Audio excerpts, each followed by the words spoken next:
जिद्दी कासव आणि शर्यत। एका घनदाट जंगलात अनेक प्राणी आनंदाने राहत होते। तिथे एक ससा होता जो खूप वेगवान धावायचा आणि नेहमी आपल्या वेगाची बढाई मारत असे। त्याच जंगलात एक कासवही राहत होता जो आपल्या हळू चालण्यामुळे प्रसिद्ध होता। एक दिवस ससा कासवाची खिल्ली उडवत म्हणाला, अरे कासवा, तू तर इतका हळू चालतोस की मला वाटते तू कधीच कुठल्या शर्यतीत जिंकू शकणार नाहीस। कासवाला सस्याच्या बोलण्याचं वाईट वाटलं, पण त्याने हार मानली नाही। तो शांतपणे म्हणाला, सस्या भाऊ, जरी मी हळू चालत असलो तरी माझ्यामध्ये जिद्द आहे। तुम्ही माझ्यासोबत शर्यत लावाल का? सस्याला हसू आवरवले नाही। तो म्हणाला, ठीक आहे, बघूया कोण जिंकतो। दुसऱ्या दिवशी सकाळी जंगलातील सर्व प्राणी शर्यत बघायला जमले। शर्यतीची सुरुवात झाली आणि ससा वेगाने धावत सुटला। थोड्याच वेळात तो खूप पुढे निघून गेला।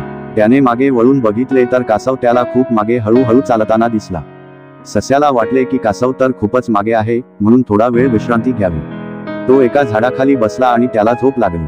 इकडे कासव मात्र हळूहळू पण न थांबता चालत होता।